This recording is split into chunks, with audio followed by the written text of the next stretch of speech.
So, hi guys and good morning. Good morning sad sir. So, sa mga kaning nakatanaw nga video. So, ang akong topic tayo sa among group is about differentiation of inverse hyperbolic functions. So, here is the 6 formulas nga dapat i-memorize nato. So, ang una is the inverse hyperbolic sine u or arc sin u is equals to 1 over square root of u squared plus 1 times du over dx. Then ang second is the arc cos u is equals to 1 over u squared minus 1 times du over dx.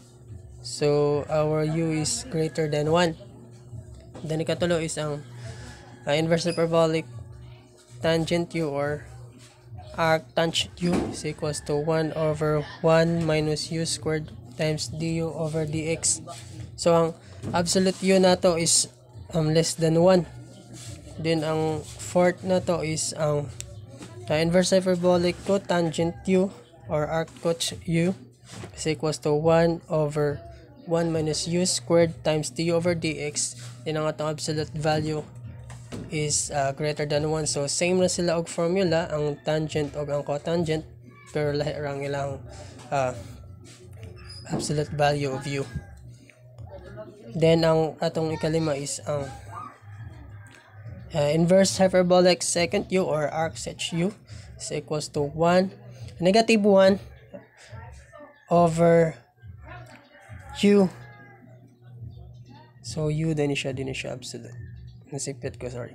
So negative 1 over u square root ng 1 minus u squared times du over dx. So our u must be in between sa 0 and 1.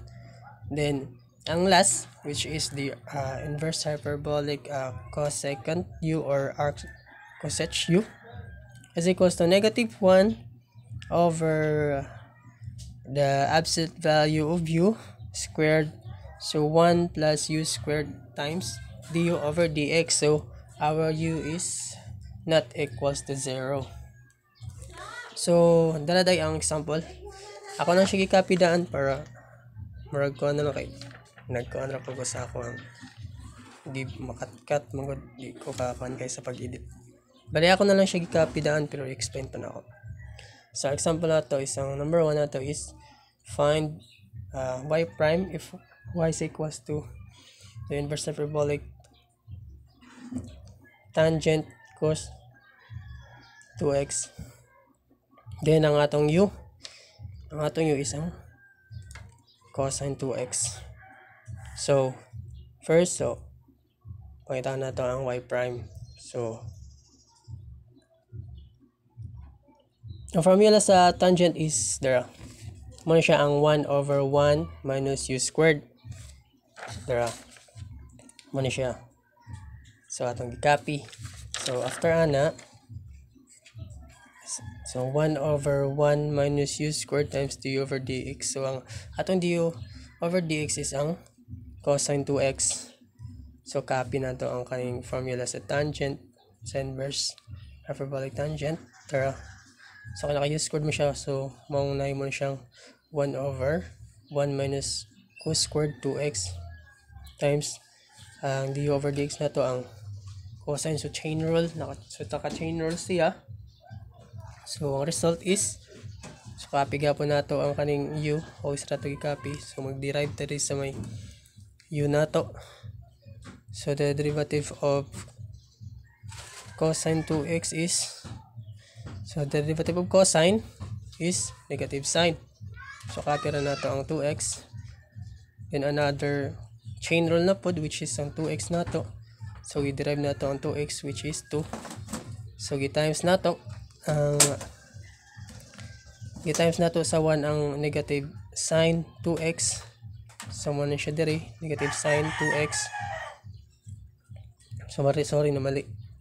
Hindi dapat dayon ano. Then kani ang derivative sa 2x, which is 2. So ato siyang git times. So mahimo na siyang negative 2 sine 2x Then remember sa ano nahimo siyang sine squared 2x. So remember nato ang sa atong Pythagorean identity. 1 minus cos squared 2x is equals to sine squared 2x. So atong gi-apply ang Pythagorean identity, mo ni siyang na sine squared 2x. And cancel nato ang sine 2x. So atong gi-cancel nato sa igbaw. Then cancel nato ang usa diri. So nahimo na siyang negative 2 over sine 2x. So in terms of that, so pwede siya himo nga cosecant 2x are negative 2 cosecant 2x. So mo siya ang final answer. And hopefully nakagets ra. Then dapat ay so ako na siyang ikuan. And ang ikaduha nato nga example. Ano na umubutang sa example. Pero matik na. So ang ato ang ikaduhang example is ang inverse hyperbolic sine 2x. So ang atong u is ang 2x. Then copy nato. So ang formula sa sine sa inverse hyperbolic sine is 1 over square root of u squared plus 1 times du over dx. So ato gi-copy ang kaniyang formula, then the derivation of our u. So our u is 2x. So it will become 2. Then ato lang i-copy ang formula sa atong sine sa inverse hyperbolic sine nato. Yan ang u nato is ang 2x. So 1 over square root of 2x squared plus 1 times du over dx nato, which is ang atong 2x. Then copy lang. So atong gi-derive ang u nato, which is that ang 2x. So our du over dx, nag-derive na to ang 2x, so mahimo na siyang 2. So dara hindi siya equal, times ni siya. Sorry na sayo. So after ana atong gi-times ang 2 sa 1 sa dara, so naman siyang 2 over, then gi-square na to ang 2x, so naman siyang 4x squared plus 1. So mo ni siya ang final result na nato, mo ni siya ang final answer na nato. Ano line cancel, ano siya line mo-cancel pa.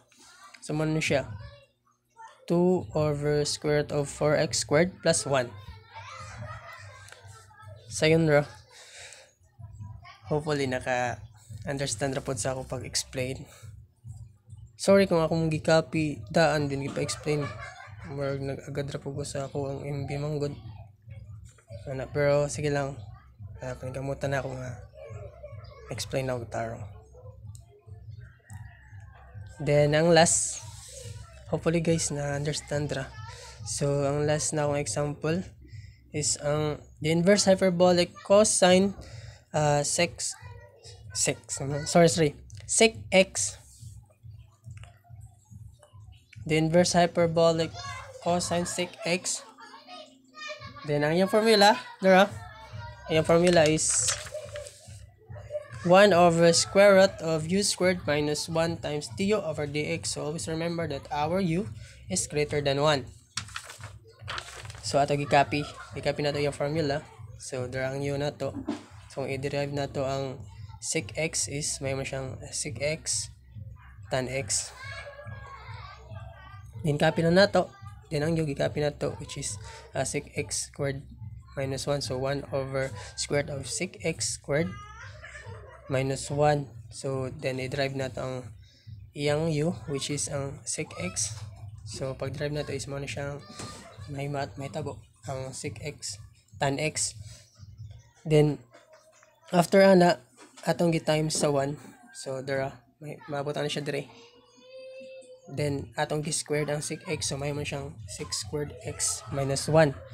And always remember